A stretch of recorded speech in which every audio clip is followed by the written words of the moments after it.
할렐루야. 오늘 둘째 날입니다. 우리 닷새 동안 마태복음 26장, 7장을 차례로 읽어나갈 것입니다. 오늘 본문에는 가론 유다 얘기하고 최후의 만찬 이야기가 나오죠. 먼저 유다를 잠시 묵상을 하도록 하겠습니다. 제자들은 오늘 여기까지 오직 한 가지 사실만 믿고 여기까지 왔어요. 그것은 예수님이 하나님의 아들이고 그리고 이스라엘의 왕이 될 것이다. 그래서 한 그 사실 믿고 예수님을 따라왔습니다. 구약의 예언자들은 메시아는 왕으로 영원히 이스라엘을 다스릴 왕이다.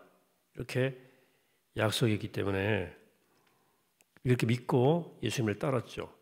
예수님께서 십자가의 고난을 여러 차례 언급을 하시는 겁니다. 난 십자가에서 고난당한다. 십자가에 죽는다.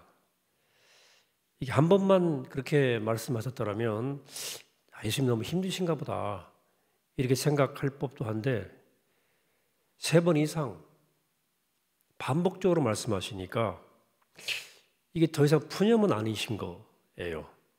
뭔가 있는 거죠. 그리고 이스라엘의 왕이 되려면 권력 기반을 다지셔야 되기 때문에 그 당시에 지도층들과 좀 좋은 관계를, 호의적 관계를 맺으셔야 되는데 대제사장들 비위를 건들고 성전 세력과 맞서시고 성전을 막 정화하시고 이게 하나님의 만민이 기도하는 집을 강도의 소굴로 만드냐 하고 막 상을 뒤집어 엎으셨지 않습니까? 그래서 유대 기득권층과 정면 충돌하신 겁니다. 그래서 모든 제자들이 좀 불안했어요. 아니 어떻게 꼭 저렇게 좀 못 본 채 하실 수 없나? 좀 막상 마음에 안 드셔도 왕이 돼가지고 높은 위치에서 정리하면 되지 저렇게 문제를 일으키시나? 라고 생각을 했습니다. 그러나 다른 제자들은 그냥 그래도 어쩔 수 없이 예수님이시니까 예수님을 쭉 따른 거죠. 유다는 달랐어요. 유다는 나 자신의 생각과 예수님 생각이 근본적으로 다르다는 사실을 알았습니다. 유대의 기대는 이런 것이죠. 예수님께서 정말 신선한 가르침, 놀라운 치유의 능력 등등으로 어떻든 예수님께서 그 능력으로 새로운 사회를 펼쳐가실 것이다. 이스라엘을 독립시킬 것이다. 하는 기대가 있었어요. 자꾸 십자가를 언급하시거든요. 유다는 예수가 이 사회를 변혁시킬 뜻은 없구나. 즉 이스라엘을 독립시킬 생각 같은 데는 관심이 없다. 독립운동에는. 자꾸 하나님의 나라, 이 천국을 언급하셨거든요. 인간의 죄성, 인류와 인간의 본질적 문제를 자꾸 언급하시는 거예요. 틀린 말이 아닌데 사람이 지금 굶주려 나가고 있고 이렇게 사람이 학대당하는 것보다 그게 더 중요한가 하는 생각을 유다는 한 겁니다. 근데 예수님은 사실상 그 모든 이면의 현상의 문제 배후에 있는 본질적 문제를 뿌리의 문제를 말씀하신 거거든요. 여러분 가난 해결해야 되죠. 나라 독립해야 되죠. 그러면 다 끝나는가 하는 거죠. 그러면 인간의 탐욕이 사라집니까? 민주주의가 되면? 미얀마를 위해서 기도해야 됩니다. 지금 심각하더라고요 지금. 민주주의 해야 됩니다. 그러나 그런 모든 것들이 우리 인간의 탐욕을 사라지게 하느냐 그거죠. 욕심도 안 부리고 공무원들이 청렴하고 그렇게 되냐고요. 인간의 탐욕의 문제는 근본적인 문제라는 거죠. 인간의 죄성의 문제. 어떤 의미에서 이 죄성이 해결되면 따라서 해결된 문제들이 다 그런 문제들일 수도 있어요. 이게 앞서는 뒷선의 문제지만 예수님께서는 인간의 죄성의 해결이 정말 중요하다. 하나님의 나라 이걸 굉장히 강조하신 거거든요. 더 큰 자리를 말씀하신 거예요. 유다가 두려운 것은 뭐냐면 예수님이 죽으시면 혼자 죽으시는 게 아니에요.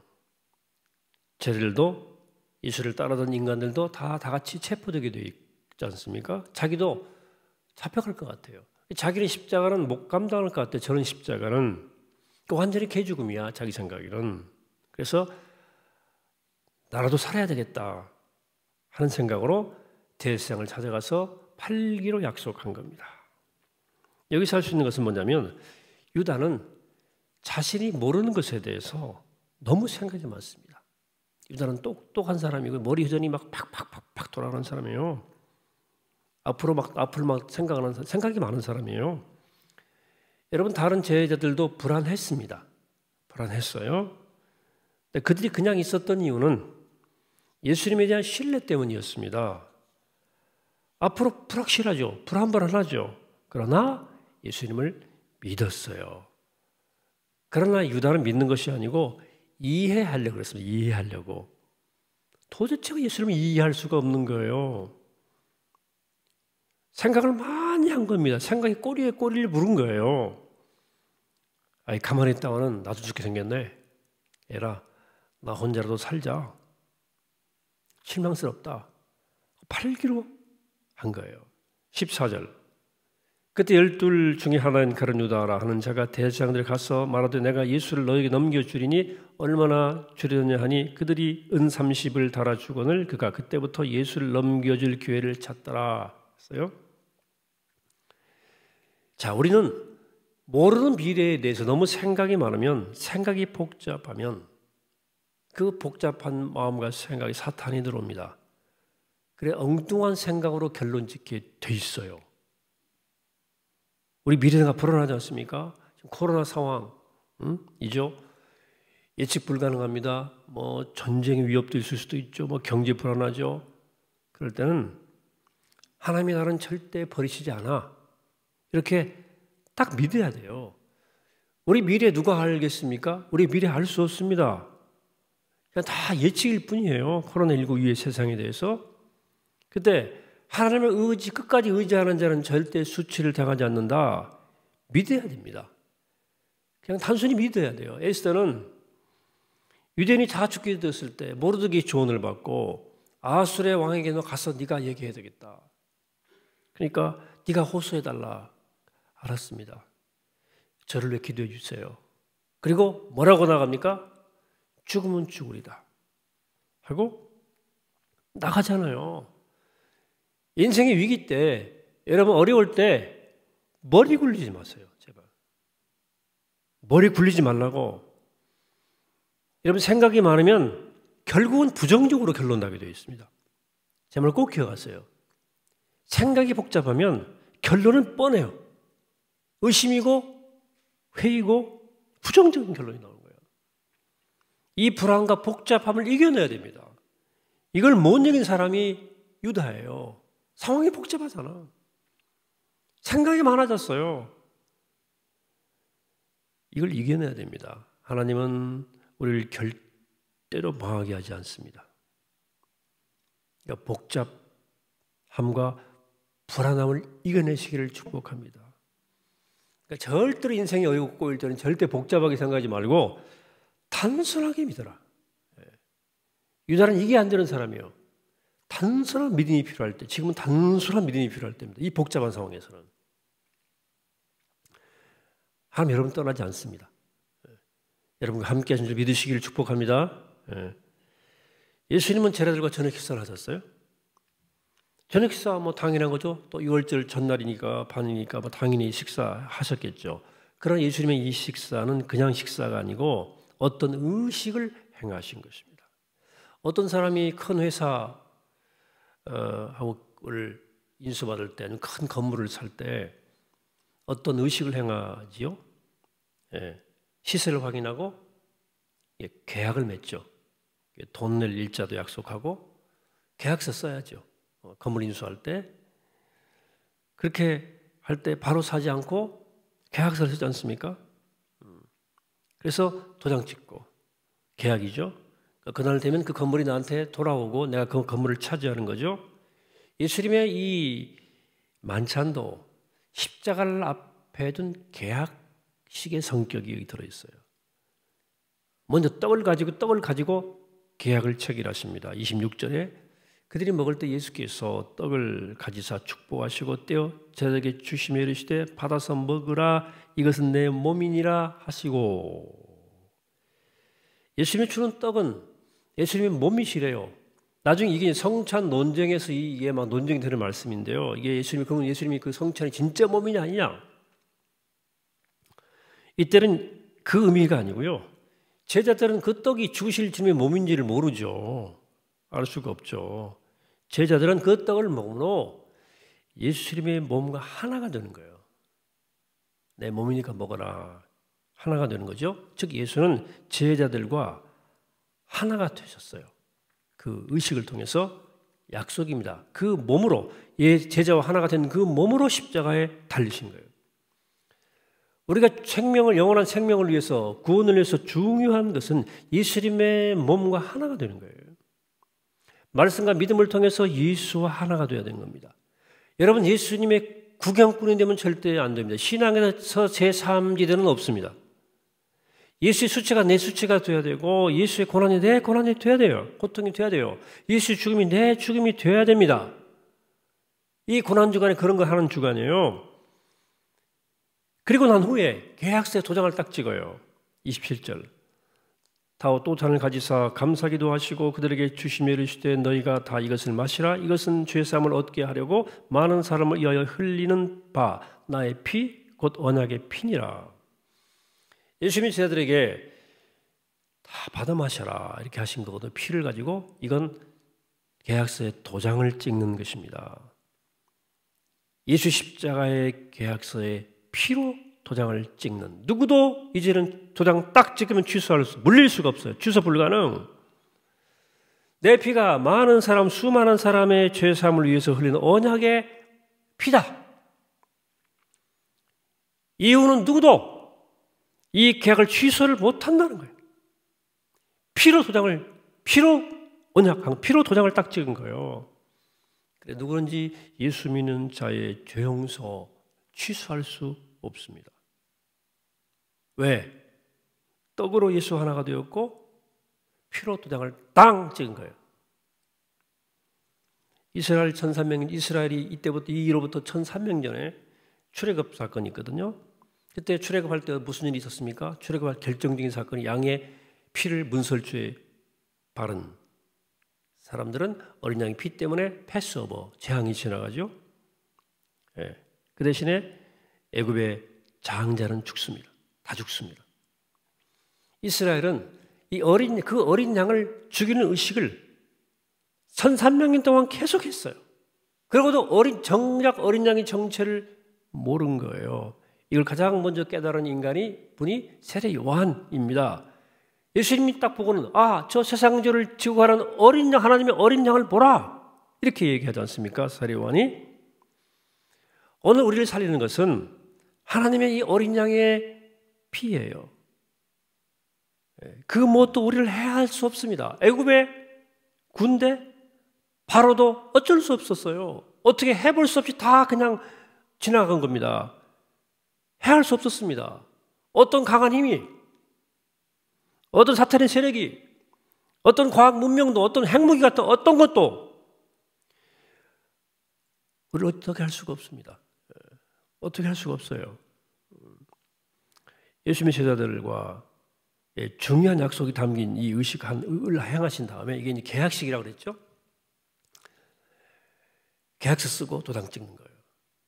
그리고 이해하기 어려운 말씀을 한마디 하십니다. 다시는 포도나무에서 난 것을 안 마신다 그랬어요. 이것은 제자들과의 만찬이 이 세상에서 나누는 마지막 포도주라 하는 뜻이죠. 그 바로 십자가의 죽음을 말하는 거죠. 근데 이것으로 끝난 게 아닙니다. 예수님은 새 것으로 새 포도주로 내 아버지의 나라에서 라는 말씀을 하세요. 29절이 그겁니다. 그러나 너에게 이르노니 내가 포도나무에서 난 것을 이제부터 내 아버지의 나라에서 새 것으로 너희와 함께 마시는 날까지 마시지 아니하리라 하시니라. 좀 해석이 필요한 말씀으로 마지막 그 묵상인데요. 예수님은 더 이상 포도주 안 마신다. 이건 죽음이 임박했음을 의미하는 거죠. 죽으심을 의미하는 거죠. 그러니까 이것을 끝난 게 아니거든요. 내 아버지의 나라에서, 하나님의 나라에서 새 포도주로 함께 마실 것을 약속했습니다. 이 약속이 중요한 약속입니다. 여러분, 영어에서, 헬라어에서 이중 부정은 강한 긍정입니다. 뭔 말이냐면 내 아버지의 집에서, 아버지의 나라에서 마시는 날까지 마시지 않겠다. 이것은 내 아버지의 나라에서 반드시 새 포도주를 마시겠다 그 뜻입니다. 그러면 그 아버지의 나라, 하나님의 나라는 어느 나라입니까? 복음서를 잘 보시면 예수님 부활하시고 난 후 제자들을 찾아오실 때 어디에 오신 줄 아십니까? 식탁 교제할 때 오셔요. 식사할 때 숨을 내쉬면서 샬롬 하시고 그들과 식탁에 교제를 나누시면서 거기서 새 포도주를 드시는 거예요. 식탁 교제, 부활한 후의 식탁 교제입니다. 이것이 예수님이 부활하신 후 가지시는 하나님 나라의 식탁이었어요. 하나님 나라의 식탁이 부활로 시작되는 거예요. 여러분, 예수님이 공생의 시작부터 하나님의 나라가 가까웠다고 계속 말씀했거든요. 또 하나님의 나라가 너희 가운데에 있다 그렇게 말씀도 하셨어요. 그 하나님의 나라가 예수님과 함께 시작이 되다는 거예요. 하나님의 나라는 예수님의 삶 속에 시작되었고 예수님의 몸 속에 만땅으로 대기하고 있는, 충만하게 대기하고 있는 겁니다. 그래서 예수님의 삶이, 예수님의 몸이 가까이 온 하나님 나라의 대기장입니다. 하나님 나라의 대기장, 하나님 나라의 시작, 이미 온. 근데 십자가 위에서 몸이 찢어지고 손과 발의 못이 바뀌고 예수님이 돌아가시면 십자가 골고다 언덕에서부터 천국이 쏟아지기 시작한 거예요. 그 증표가 뭐냐? 지성지 휘장이 쫙 찢어지면서 천국이 활짝 개장된 거예요. 그 부활한 주님과 부활한 주님은 천국의 식탁을 개설하신 겁니다. 우리는 이미 온 하나님의 나라 안에서 예배하는 사람들입니다. 그렇죠? 우리는 지성소 안에서 기도하는 사람들입니다. 그렇죠? 성금요일, 이번 주 성금요일에는 우리는 새 포도주, 하나님 나라의 식탁을 나누는 겁니다. 여러분, 고난주간에 성제는 꼭 하는 겁니다. 부활절하든지, 그럼 하나님 나라의 식탁을, 새 포도주를 마시는 거예요. 우리는 하나님 나라 안에 들어와 있는 사람들입니다. 여러분, 하나님 나라는 이미 왔어요. 개장됐습니다. 개병박도 하다가 개장이 확 된 거예요. 주님이 십자가 돌아가시면서 우리가 할 일은 뭡니까? 그냥 밀려 개장된 그 여의도 백화점에 사람들 막 쏟아져 들어가지 않습니까? 여의도에 무슨 백화점 제가 개장했다면서 사람들이 막 쏟아져 갔다면서요. 뭐예요? 하나님 나라 문이 활짝 열렸으니까 그냥 밀려 들어가면 되는 거예요.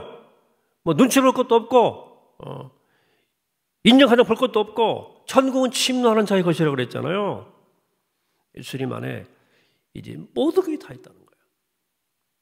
구하라, 찾으라, 두드려라. 주님 그렇게 말씀하시지 않습니까? 그 안에 부와 능력과 존귀와 권세와 지혜 모든 것이 다 들어있어요. 여러분, 하나님께는 많은 차원의 하나님의 여기 부, 능력, 지혜, 권세 이런 게 있지 않습니까? 존귀, 권세, 지혜 이렇게 올라가는 레벨이에요. 그러니까 여러분들이 구하는 걸 못 얻으면 더 큰 걸 구하세요. 구하나 구하지 말고 더 높은 수준에 가서 구하라 그 말입니다. 존귀함을 구하고 권세를 구하고 지혜를 구하세요. 주님이 주십니다.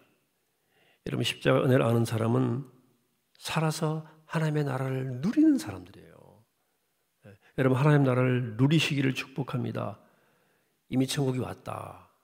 그리고 예수님의 몸이 찢기시고 십자가에 돌아가시면서 휘장이 쫙 열렸다. 이제는 하나님께로 달려가기만 하면 되는 시대를 우리는 살고 있습니다. 하나님 나라 꼭 기억하세요. 이미 왔어요. 우리 안에.